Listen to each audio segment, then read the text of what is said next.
Hello, আশা করছি সবাই খুব ভালো আছো। তো আজকের ভিডিওটায় ছোট্ট একটা কালারিং টিপস নিয়ে এলাম।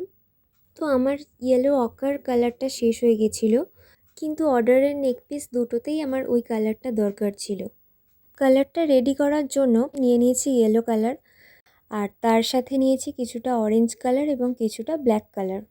আর এই তিনটে কালার মিক্স করতেই কিন্তু আমি একদম যে কালারটা চাইছিলাম এক্স্যাক্টলি সেই কালারটাই চলে এসেছে। হাতের সামনে ইয়েলো আকার না পেলে আমি কিন্তু এভাবেই বানিয়ে নিই। তোমরা যে কোনো গোল্ডেন ইয়েলো হোক বা লেমন ইয়েলো, যে কোনো ইয়েলোই নিতে পারো। লেমন ইয়েলো ইউজ করলে সেক্ষেত্রে অরেঞ্জের পরিমাণটা একটু বেশি দিতে হতে পারে। নেকপিসগুলোর কালারিং মোটামুটি কমপ্লিট হয়েই এসেছে, আর সামান্য বাকি। তো তোমরা দেখে জানাও কেমন লাগছে।